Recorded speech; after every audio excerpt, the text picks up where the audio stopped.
আসসালামু আলাইকুম রহমতুল্লাহি ওয়াবারাকাতুহ। দেশ ও প্রবাসের যেখান থেকে দেখছেন এবং আমাকে শুনছেন, সকলকে আমার আন্তরিক অভিনন্দন ও শুভেচ্ছা রইল।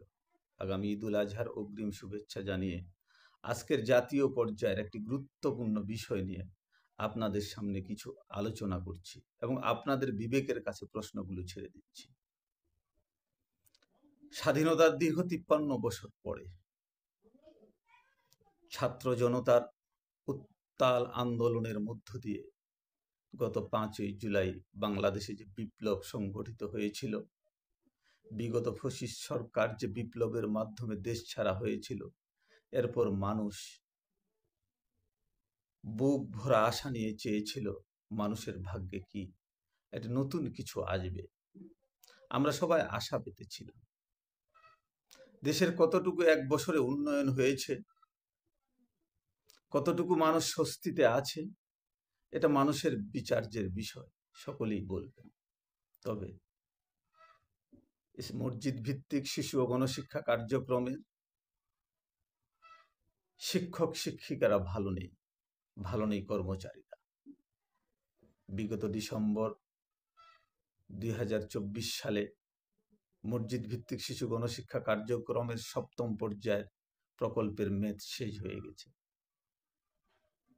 বিগত ঈদুল ফিতর গেছে,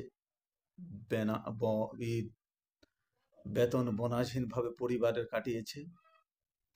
ঈদুল আজহাও গেছে, যদিও সরকারের আশ্বাস ছিল ঈদুল আজহার আগে সম্পূর্ণ কিছু দিয়ে দেওয়া হবে।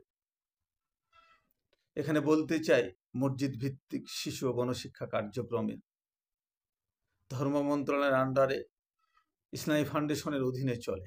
এখানকার শিক্ষকরা অধিকাংশই হতদরিদ্র আলেম। এই কাজের পাশাপাশি মসজিদের ইমামতি একটা সাধারণ পেশায় থেকে পরিবার নির্বাহ করে।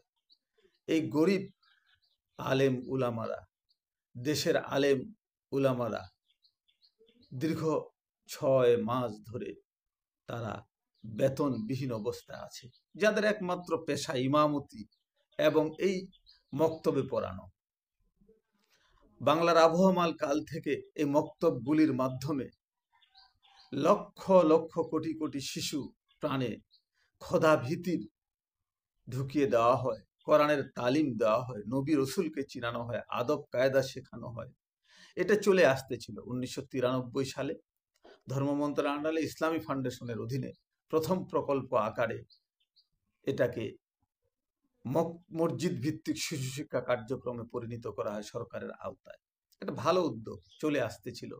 দেশের প্রতি বছর লাখো লাখো কিশোর শিশু তারা কোরআনের শিক্ষা নিয়ে যে যার মতো লেখাপড়া করে বুকে ঈমান ধারণ করে দেশের সেবায় নিয়োজিত হচ্ছে। এই শিক্ষকদের একটা জাতীয় পর্যায়ে বিশাল ভূমিকা আছে।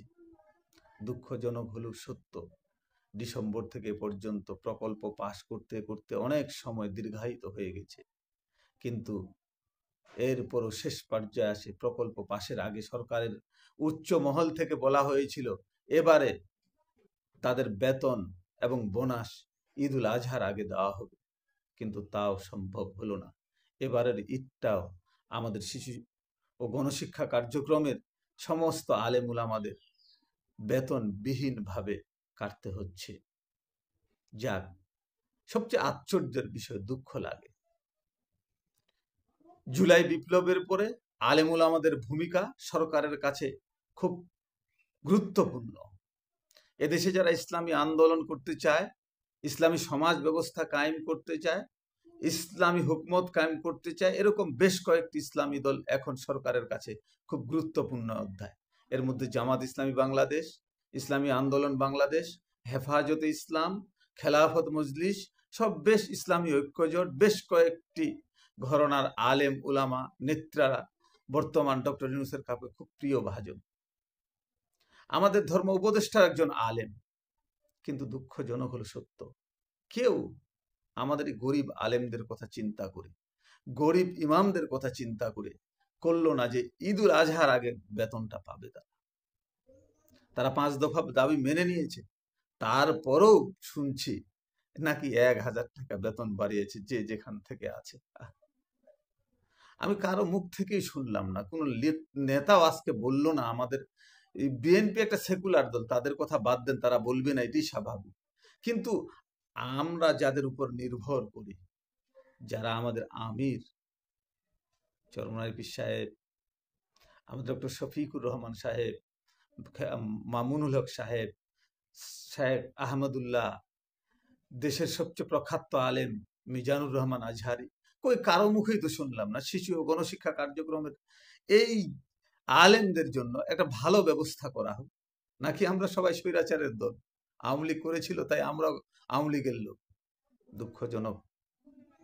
আমি আশা করব আগামী দিনে আমরা জাতীয় পর্যায়ের নেতৃবৃন্দের কাছে এই আবেদনটি রাখব যে আমাদের প্রকল্পটা যেন স্থায়ী হয়ে যায় এবং যে হাজার হাজার যে আলেম উলামা এখানে জড়িত আছে, এই আলেম উলামাদের যেন একটা স্থায়ী ব্যবস্থা হয়, এ আশা ব্যক্ত করে দেশের যারা মূলধারার ইসলামী রাজনীতির সাথে জড়িত হক্কানি আলেম উলামাদের কাছে আমাদের করজোরে আবেদন, আপনারা এই বিষয়ে সুদৃষ্টি রাখবেন।